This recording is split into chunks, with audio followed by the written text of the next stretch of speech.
pessoal de casa, tudo bem com vocês? Estou aqui para falar de um assunto novo. Vocês ainda não assistiram uma aula dessas. Adivinha, professora, de que eu sou? Olha bem para minha carinha. Todo mundo fala que eu tenho muito perfil de ser essa professora. Arte! Estavam com saudades, não estavam? Ah, eu tenho certeza disso. Vocês adoram fazer arte e eu também. Mas eu não estou sozinha. Camila, oi! Muito bom você aqui com a gente. Camila também vai trabalhar conosco. Nós vamos falar para vocês um pouco sobre arte, ok? Então, ó, se liga aí na educação. Peguem um caderno e eu quero que vocês anotem tudo que vocês tiverem dúvidas ou curiosidades sobre o tema que nós vamos trabalhar, ok? Deixe-me me apresentar a vocês, não me apresentei ainda. Eu sou a professora Angélica, prazer conhecer vocês. E o assunto de hoje é arte, crônica e análise linguística. Vamos ver o que seria isso na arte? Nós vamos entender como é que a arte vai se comunicar. Porque quando a gente fala em arte, passa pela nossa cabeça que é uma pintura, um desenho, algo decorativo, que vai embelezar o ambiente. Não é assim? E a arte, ela não tem somente essa finalidade. Ela também se comunica. E é isso que eu vou contar para vocês. Assim como uma crônica, a arte também vai contar uma história. Então, às vezes, em apenas uma imagem, vocês terão várias informações a respeito de uma pessoa ou a respeito de uma sociedade, de um acontecimento. Vamos lá, então? E nós vamos começar lá do período rupestre. Vocês já devem ter ouvido falar de arte rupestre, onde viviam os homenzinhos das cavernas, correto? Então, o que eu não sei se vocês sabem, que eu vou contar para vocês, são sobre esses desenhos. Esses desenhos, eles tinham uma representação histórica. Eles vão contar o que acontecia naquele período.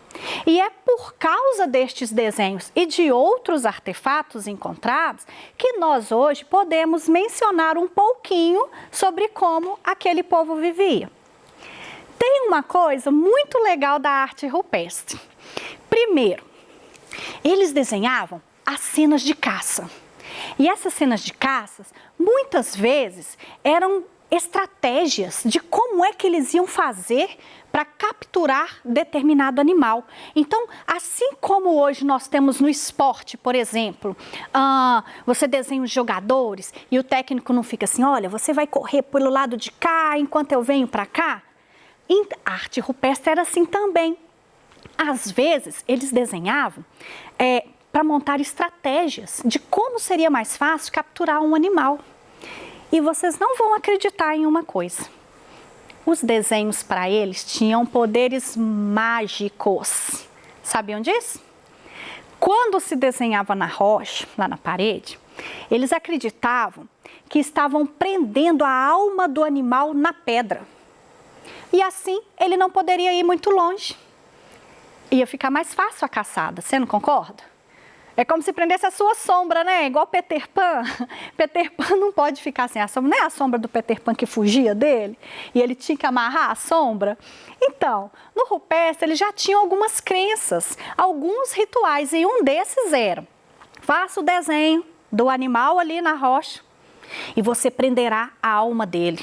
Eles acreditavam nisso. E quanto mais grossa a linha ao entorno do animal, mais perigoso significava que ele era. Então, era uma representação que, na verdade, nos conta a maneira como essas pessoas pensavam. Não foi simplesmente um desenho feito na rocha para deixar um registro. Olha, nós vimos um bisão, nós vimos não sei o que, desenha lá. Não, ele vai ter uma função de informação, de contar como que aquelas pessoas de certa forma, viviam ali naquele momento, ok? Arte egípcia, adoro, acho incrível aquelas construções gigantescas de pirâmides. Vocês têm noção do tamanho de um bloco de pedra? Pesavam-se toneladas, cada pedra que se erguia. A pirâmide, ela tem uma altura de um prédio de 40 andares. Gente, não tinha equipamentos feitos por escravos. Pensa nisso. E ali dentro dessas pirâmides, que não sei se você sabe, mas a pirâmide não era uma moradia, ela era um túmulo.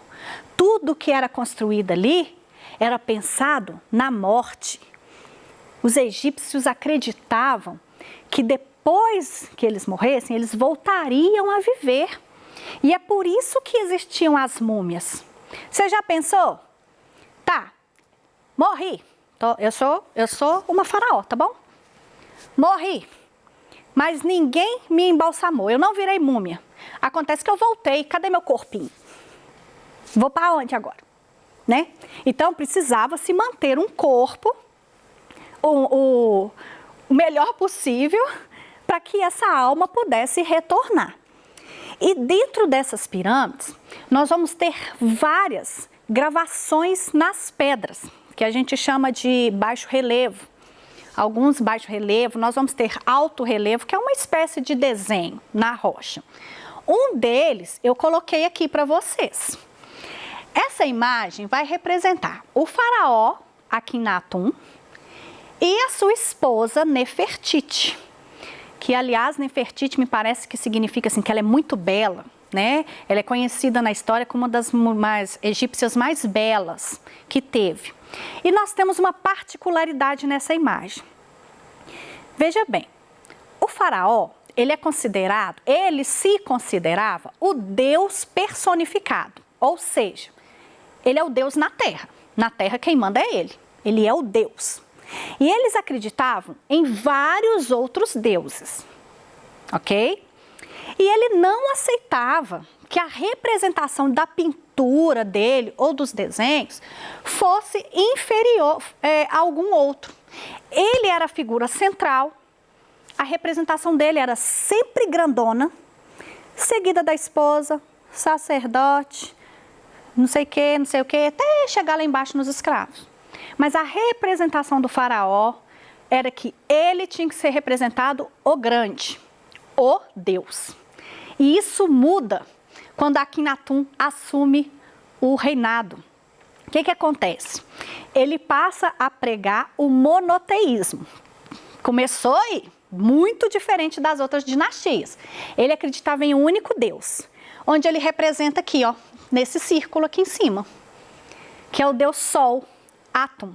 Então eles acreditam em um único Deus. Ele desenhou lá, o Deus está lá em cima.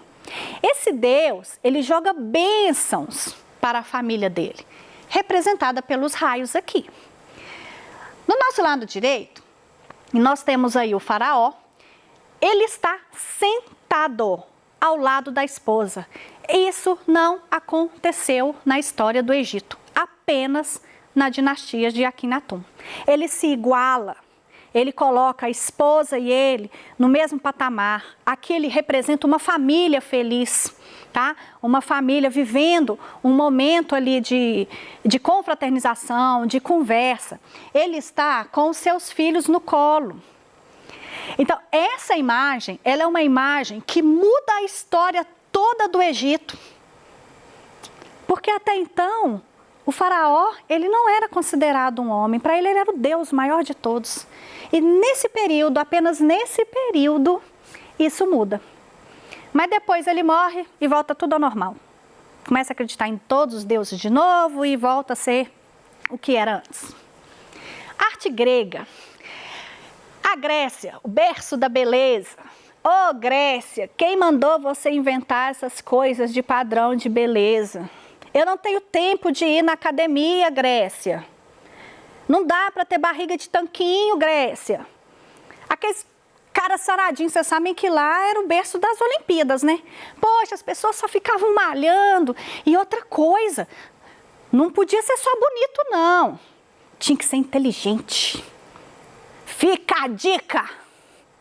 Pescou aí? Não basta ser bonito, tem que ser inteligente para que ele ganhe aquele título de deus grego.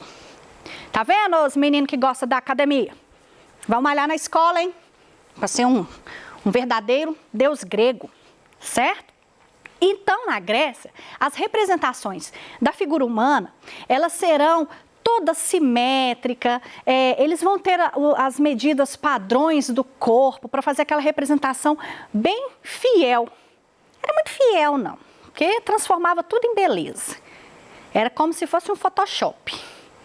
Se eu pedisse para fazer uma estátua minha, eu ia falar, ó, diminui aqui, põe um pouquinho ali, e assim eles fariam aquela estátua. A gente chama isso de beleza idealizada.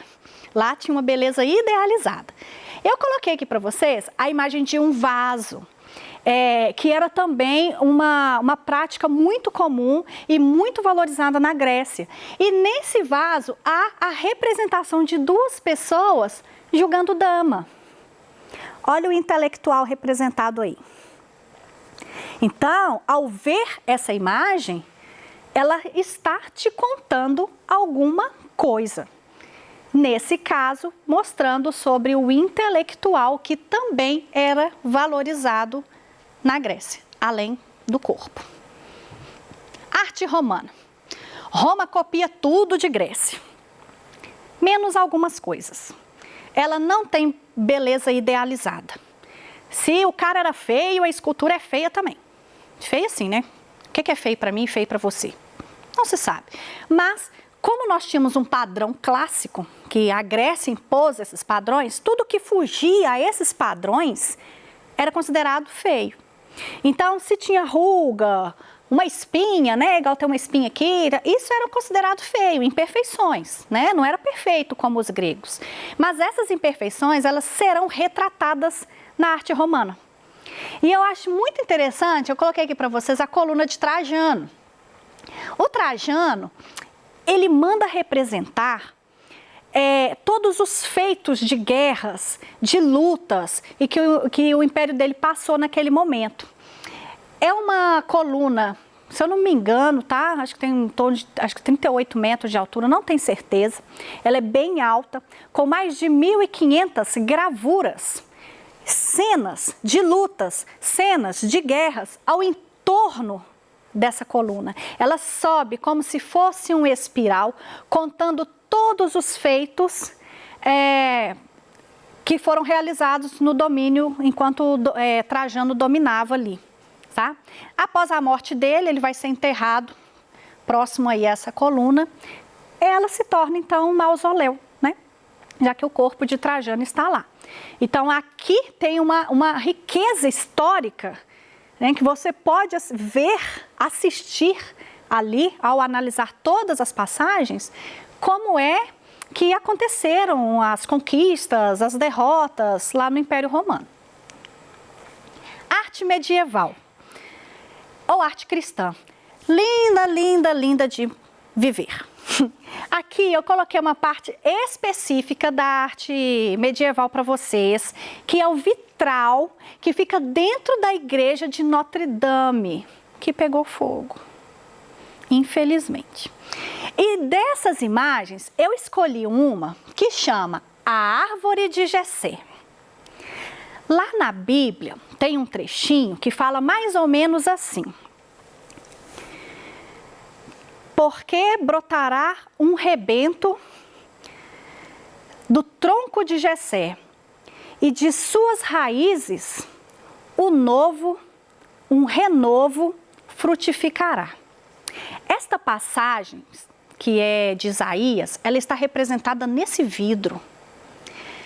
Talvez vocês não consigam ver com precisão, mas está representado uma árvore genealógica. Já ouviram falar nisso? A árvore genealógica, ela mostra você e todos os seus descendentes.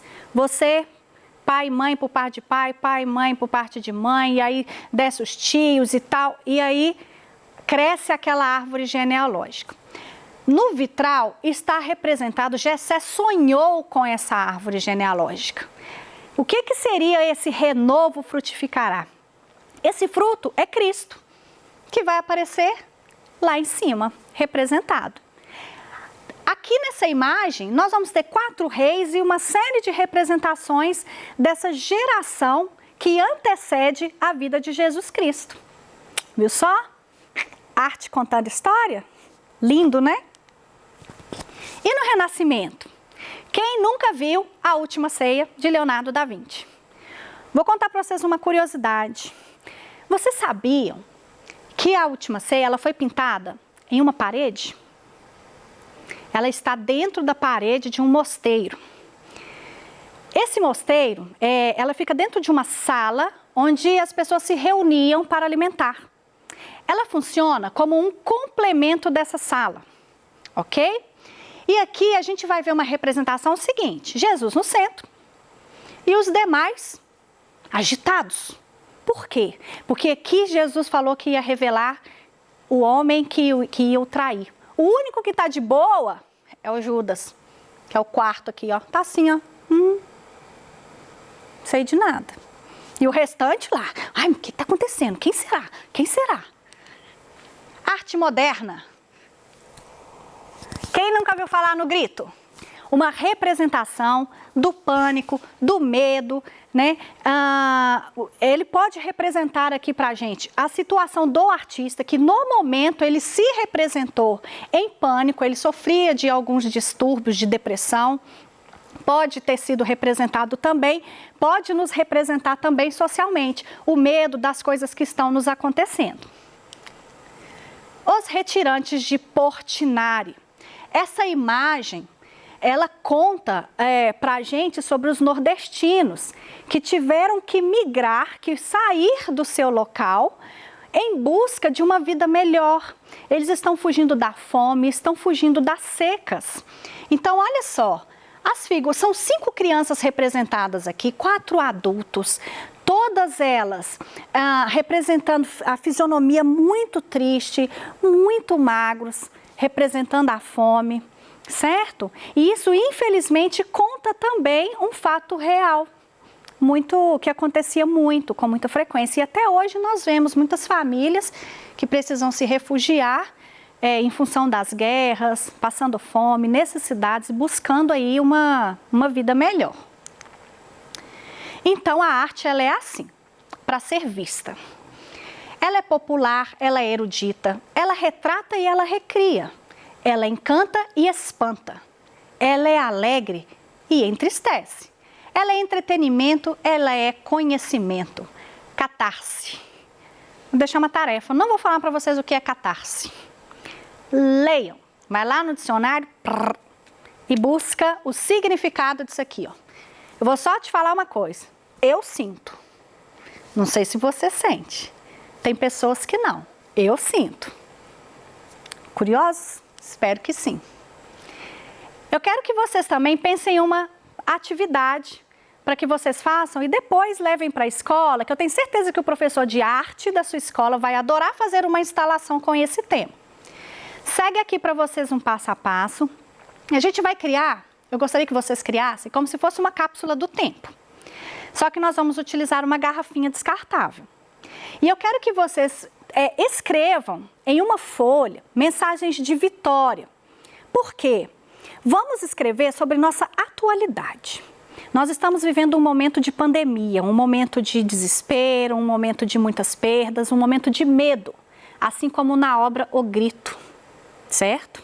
Se eu fosse representar o medo da sociedade, essa obra dele representaria bem o que nós estamos vivenciando. Do lado de fora da garrafa, vocês vão criar um rótulo. E nesse rótulo, vocês vão colocar para mim desenhos dessa representação da pandemia. O que ela te causa, né? Você pode usar colagens ou você pode utilizar desenhos, não tem problema. Mas dentro da garrafa, Eu quero que vocês escrevam mensagens de otimismo, mensagem de vitória. Você sabe por quê? Porque eu vou ler, você vai ler dos seus colegas e todos nós vamos conseguir passar por esse momento difícil que é estarmos isolados e nós ainda vamos nos encontrar nessa instalação e ler uma mensagem de que nós vencemos este período. Ok? É isso que eu espero de vocês. Espero que tenham gostado dessa aula, que contei muita história. Um beijo e até a próxima. Tchau, gente!